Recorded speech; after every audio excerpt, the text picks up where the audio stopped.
Some things just go together. Wine and cheese, flowers in springtime, and yes, books and bottles. We pair your favorite author with your favorite drink. Your host of Books and Bottles, Benita Johnson.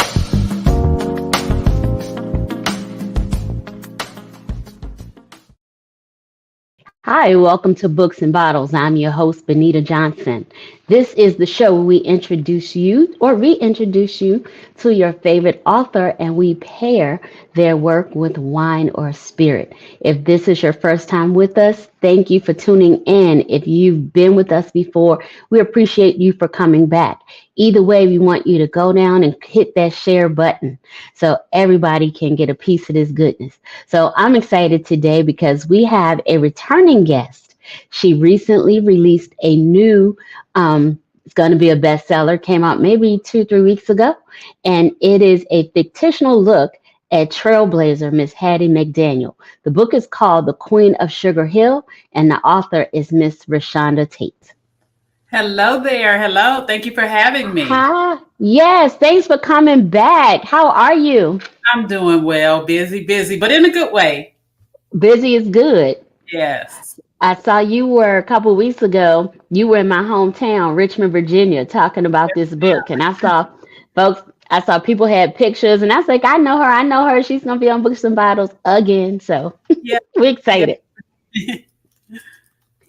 So the Queen of the South, the Queen of Sugar Hill. Why am I saying Queen of the South? Is that a show or something? It's on Netflix. A good show on Netflix. Okay. So the title of this book is The Queen of Sugar Hill, and it is about trailblazing actress Miss Hattie McDaniel. So tell us how you got into this story or why you chose Miss McDaniel. Yeah, so my grandmother used to love Gone with the Wind. It was her favorite, one of her favorite films. And I remember watching it and just being disgusted. I didn't like Hattie McDaniel. I didn't like the way she was acting. And my grandmother asked why. And I told her it was because she's a maid. And I just didn't like the demeaning stereotype. And my grandmother said, but she's playing a maid. And I am a maid. And so why are you looking at her with disdain? And then she said, what would you like her to play in 1939? Scarlett O'Hara? And it was just then that I started seeing Hattie McDaniel in a different light. And I've, over the years, kept her just in the back of my mind, always thought she was a legend who didn't get her due. And then I decided we need to take off our 21st century lens in looking at Hattie McDaniel and really look at her for the time frame that she was in. Yeah, that's very interesting that you say, like, because I remember seeing it, I think for the first time, I may have been a junior in high school, and I went to a predominantly white high school, and so they actually showed it to us as a part of our Civil War lesson, and, still never knew how this fictitious story fit, why we had to see it. But, I like the movie in terms of the story, but a little like you, it's like, okay, I guess it was good that she was in it and she got all these props and, the props including the Oscar for that role. But I understand how you saw it. And so with this story, so we know this is fictional, but some of it may or may not be true. So the majority of it is true. It's historical fiction. So the foundation of the story is true. Almost everything she went through, all of that is true. I didn't make up her life. The fiction comes in the filling in the blanks. For example, the night that they won the Academy Award, the Gone with the Wind crew went to a club. And we know they were denied entry into that club. That's the facts. And so that's what I write about. What we don't know is what did the security guard at the door exactly say to her? So that's where the fiction comes in. The fiction comes in filling in the blanks around the facts. Well, that's good to know because I did like in your story, and I won't tell everybody too much because they're going to go and read it and I'm going to listen to these last 53 minutes tonight.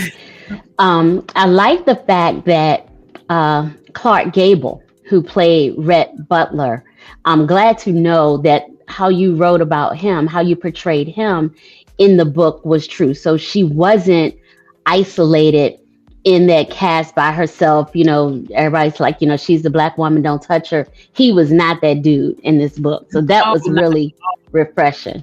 They actually were very good friends. He was her best white male friend that you could have in 19. And in fact, as the king of Hollywood, in many times he put his own self on the line, and she had to reel him back in. In the Atlanta here, he wasn't. She wasn't invited, so he was like, "Well, I'm not going." And she's like, "You're the star of the movie. You gotta go." But he, because he was ready to like quit Warner Brothers. Like, okay, they don't want you. I'm out.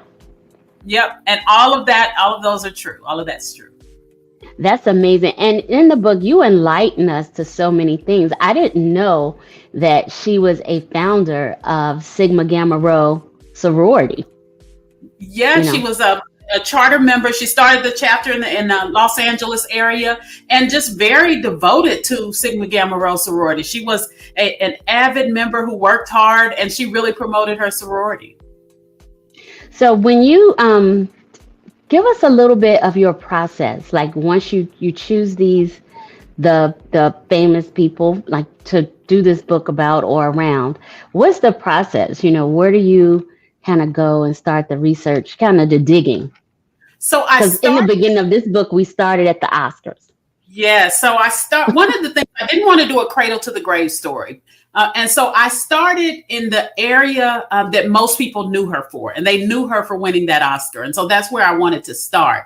And for my process, I would tell you in this book, I started on the internet, like so many people, just doing my research. And then I discovered a great deal of the information on the internet was wrong.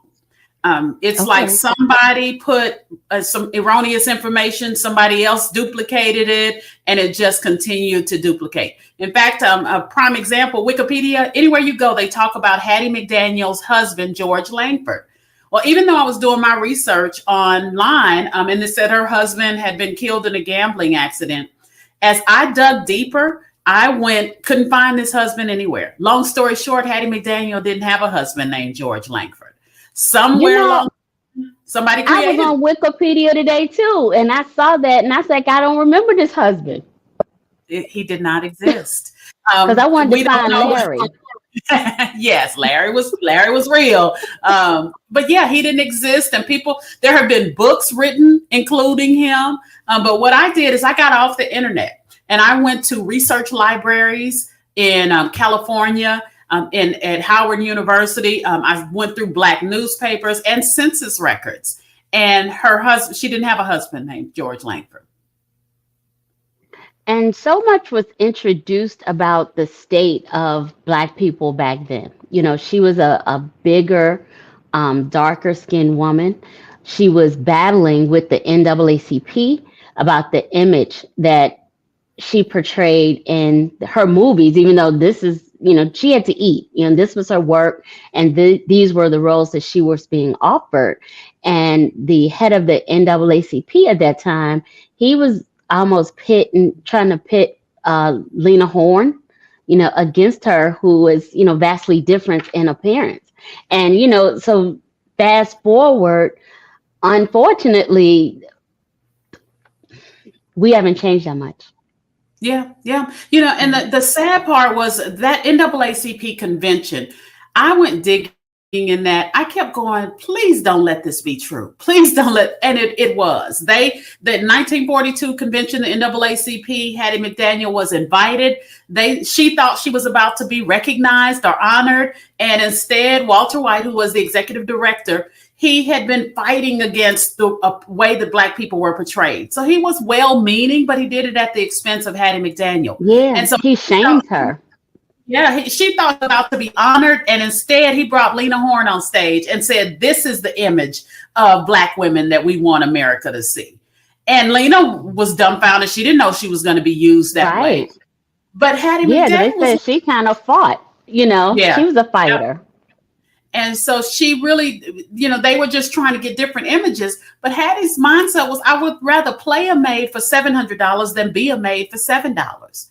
And that was her struggle. She wanted to be accepted for just being who she was, who God had made her to be.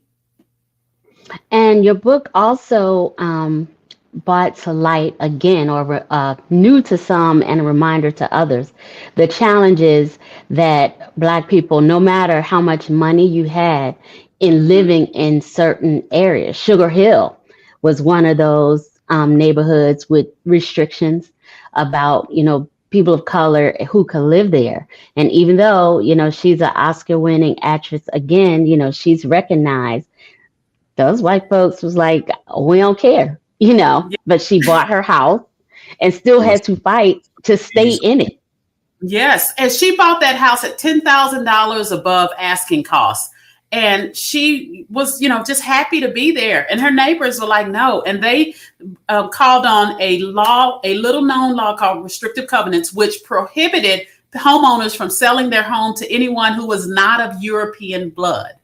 And so they sued to try and get her out of there because they didn't want her or any of the other Black residents to live in Sugar Hill. It was called West Adams District to them. And Sugar Hill, once the Black people started moving in homage to Sugar Hill in New York. But Hattie McDaniel was like, I worked too hard and I am not going to take this lightly. And they went to court and she actually won the case. And that was the catalyst for a Supreme Court case that struck down restrictive covenants. So people don't even realize we can live wherever we want because of the efforts of Hattie McDaniel. Wow, she did. She left her mark. So I gotta this one more part that I just had to talk about too. In terms of her relationships, I'm like, is she dating in the 21st century? Because some of the stuff she was going through with these men. Yeah, that's why I had to Google to look up to see if Larry was real. Yes. These husbands were real. All the husbands in the book were real. All the things they did to her and that she went through was real. And she just was unlucky in love. Now, her first husband, she was young. She loved him, but she loved the stage, and he wanted a woman to stay at home, and they just meshed. But he ended up dying, and she just really was very unlucky in love. Yeah, and I was giggling, when she dated the young guy, so she was a cougar before it was popular. Yes, and so I actually, now that is one area, and I do talk about it in the historical notes because I do want people to know what's actual fact and what's not. But she actually had several different men. Hattie loved her some men, so she had several different young men. So what I did is I kind of combined them into one because even during my research, I felt like I needed a scorecard. I was like, okay, Hattie got it like that. But yeah. Wow. So we're going to put a pin in it and we're going to bring on our wine expert. So I met this person on Instagram. Actually, we've never met in person. Tonight's our first night, but he has a great wine line called Fatherhood Wines. And in June, if you're in DC or near DC or can get to DC, he will be opening up his wine shop in Washington, D.C. on Father's Day. So I'd like to introduce you to Anthony Dale. Hello, Anthony. How are you all? Hello. We are great. How are you? I am doing amazing. So tell us about Fatherhood Wines and how Anthony got into this industry. Sure. So, Fatherhood Wines was birthed out of the love for my three amazing little boys. And so I have a 9-year-old, a 5-year-old, and 3-year-old. And I was in the rat race, as I like to say, in corporate America, working for a large organization, running an operations department, and never really got time to spend with them. And so I decided to step out of that and really refocus and really dedicate my time to my kids. And in that, I wanted to find something that I was really passionate about. Season and a dash of nutmeg. Let that simmer down, and add the kale and let that cook for about 5 or 10. Sorry. Go ahead, Anthony. And so wine was something I had been passionate about for a long time. I like to tell the story that I got intrigued by wine by watching Frasier. So I grew up in Jersey, and when I was in Jersey, we were one of the people that didn't have cable. And so when you don't have cable, you watch what comes on mainstream TV. So it's Wings and Mad About You and Frasier and those type of shows. And so every morning or every afternoon, I would see Frasier come in and grab a glass of sherry, grab a glass of wine. And for me, that was status, right? If you were drinking wine, you were ecstatic. Because my uncles were drinking Mad Dog 2020 and St. Ives Special Brew, and they were not drinking. That's wine. That's wine.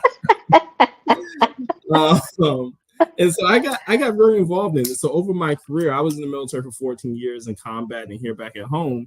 When I got out, I got into lobbying, and when you're a lobbyist, you're always around wine. You're always around premium spirits.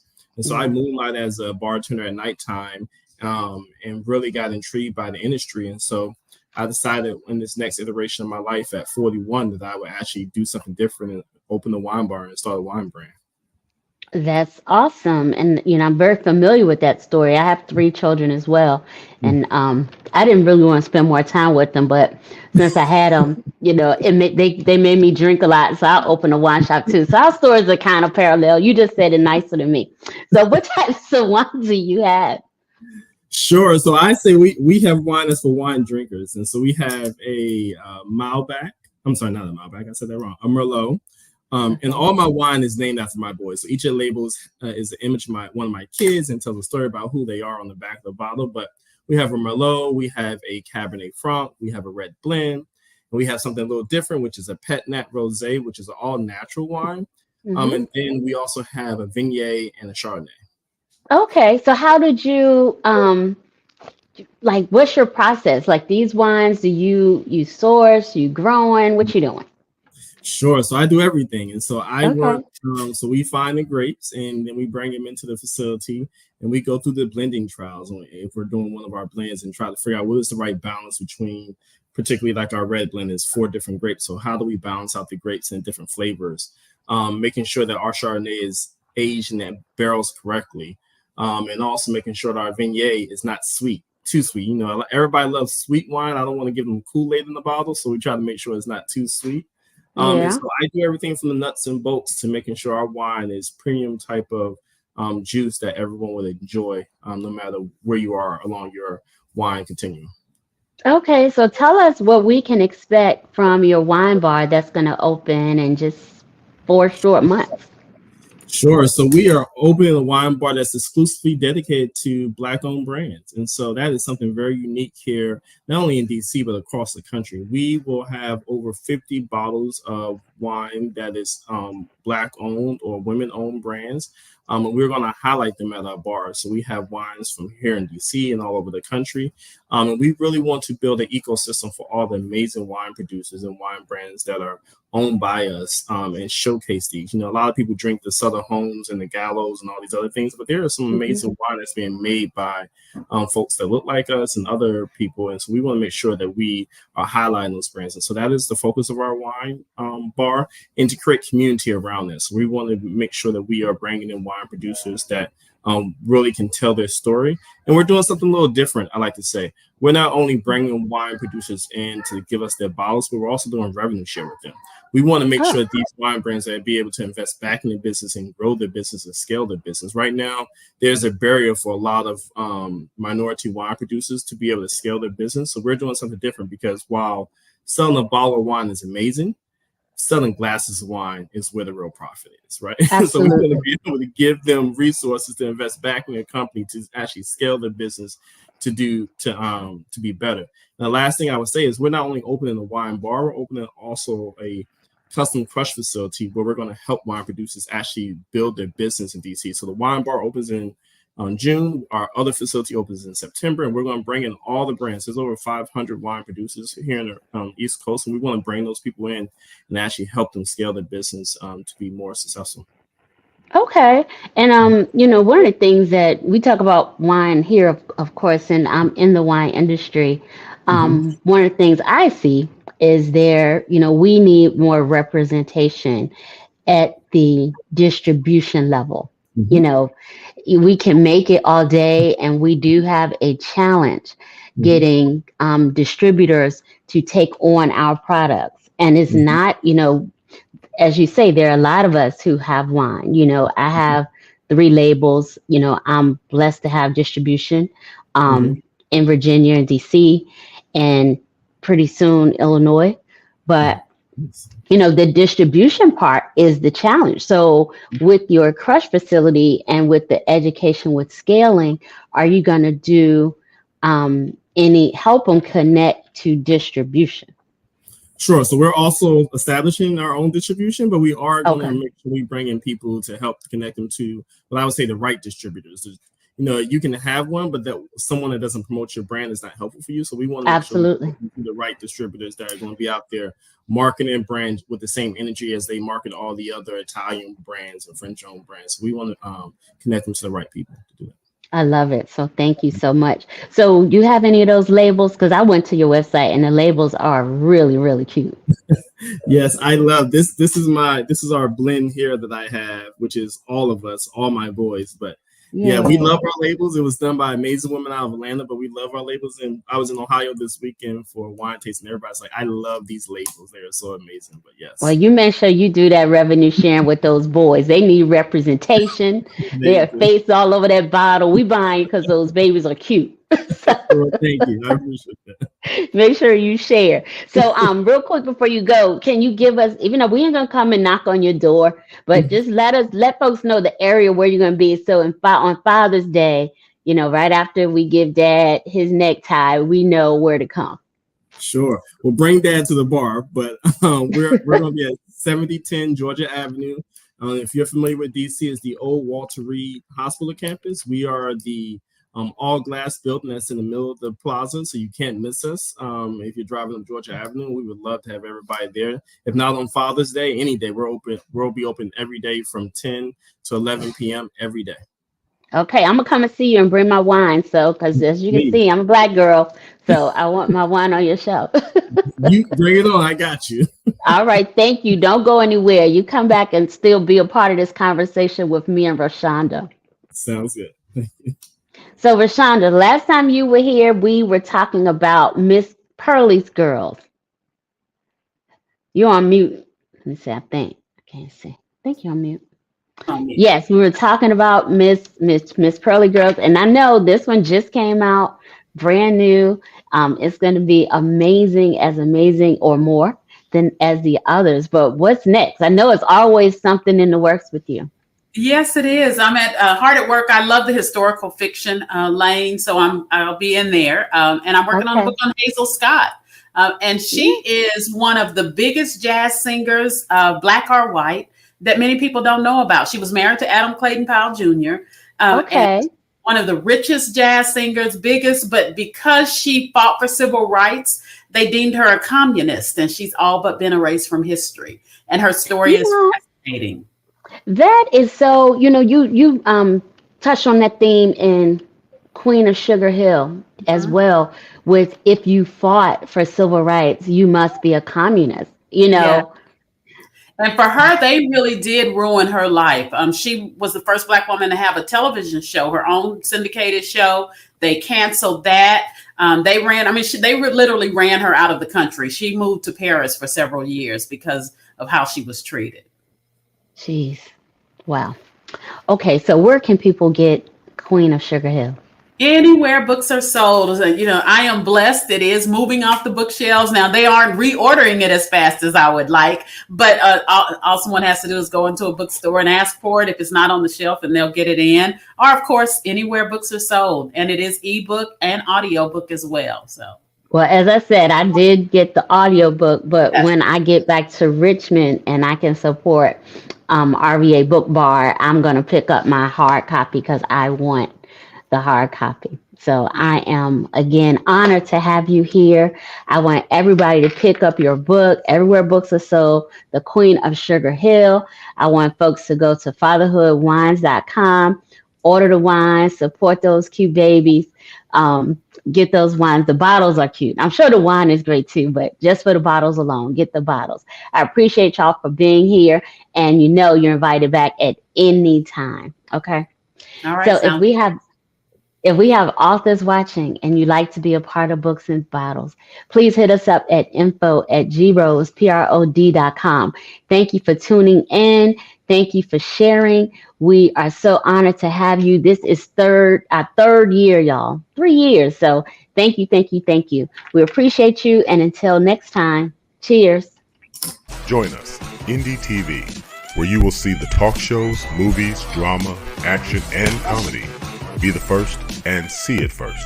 Sign up now for free at